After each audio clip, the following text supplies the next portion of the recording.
بادل زمین پہ اتار دے تاکہ ان کی سواری کا انتظام ہو جائے۔ تو کیا ہوا؟ بادل زمین پہ آیا، اس نے حضرت موسیٰ سے عرض کیا اے اللہ کے کلیم اس پر سوار ہو جائیں، آپ جہاں چاہیں گے یہ بادل آپ کو وہاں پہنچا دے گا۔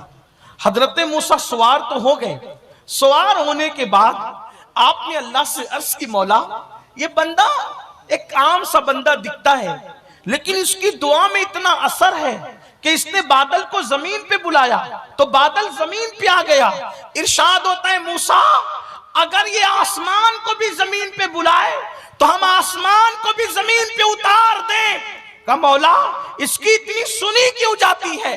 تو ارشاد ہوتا ہے اس میں کوئی خاص بات نہیں ہے، بس بات اتنی ہے کہ یہ اپنی ماں کا بڑا فرما بردار اور وفادار تھا۔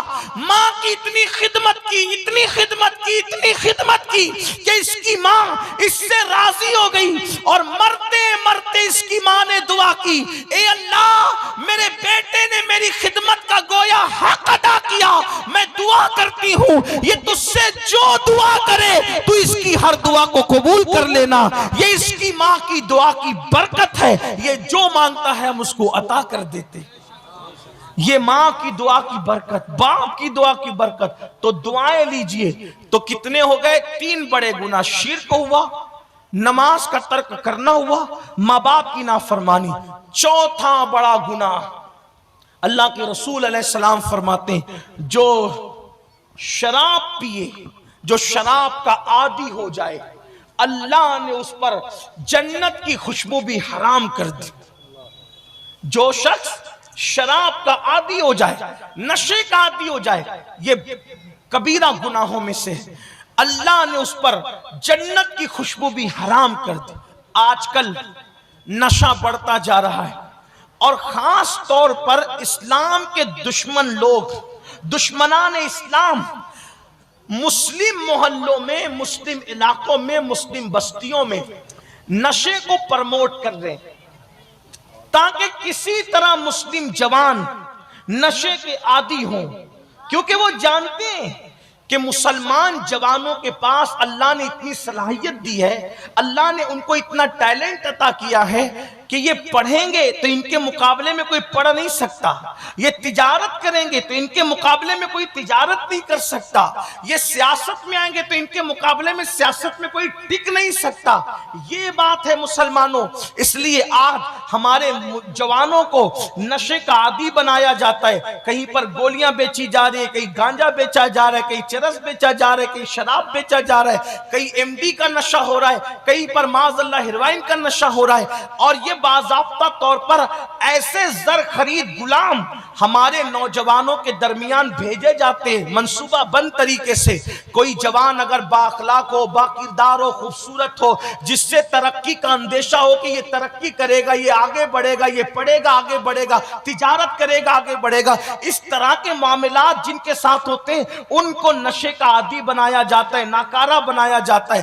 آج حالات یہ ہیں کہ فیشن کے نام پر فلمیں دکھا کر، سیریل دکھا کر، آرٹ کے نام پر، اس کے نام پہ، اس کے نام پہ ہمارے جوانوں کو آج نشے کا عادی بنایا جا رہا ہے۔ کل تک وہ جوان جو بہت ترقی کی امنگیں رکھتا تھا، جب 2 پیسہ آ گیا نشے کا عادی بن گیا، تب قرض میں ڈوبا جا رہا ہے، سود میں ڈوبا جا رہا ہے، طرح طرح کے جو ہے وہ بوجھ تلے ڈوبا جا رہا ہے۔ میری قوم کے جوانوں، آپ نشے کے لیے نہیں تھے، ہمارے مذہب میں نشے کی اجازت نہیں ہے۔ آپ جانتے ہیں نشہ کیا ہے؟ اللہ کے رسول صلی اللہ علیہ وآلہ وسلم ارشاد فرماتے ہیں جو دنیا میں صرف ایک گھونٹ شراب کا پیے گا اور بغیر توبہ کے مر گیا، جب وہ اپنی قبر سے قیامت کے دن اٹھے گا یا تو اس کا چہرہ سور کی طرح ہو جائے گا یا تو اس کا چہرہ بندر کی طرح ہو جائے گا۔ یاد رکھنا، آپ لوگ کہتے ہیں، کچھ لوگ کہتے ہیں نہیں مولانا میرے دوستوں نے مجھے ماں کی قسم دی، باپ کی قسم دی، بیوی کی قسم دی، بچے کی قسم دی۔ میں کہتا ہوں میرے بھائی، اگر لوگ تجھے قرآن کی قسم دے کے بھی نشہ کرائیں تو تجھے نشہ کرنے کی ضرورت نہیں۔ اگر تجھے لوگ اللہ کی قسم دے کر بھی شراب پلائیں تو تجھے شراب پینے کی ضرورت نہیں، اس لیے کہ حرام کاموں میں کوئی کتنی بڑی قسم دے دے تجھے اس کی قسم نہیں ماننا، اس طرف نہ جاؤ۔ یاد رکھنا، جب تک مسلمان نشے سے دور تھے، مسلمانوں یہ ہندوستان پر 700 سال تک تم نے حکومت کی،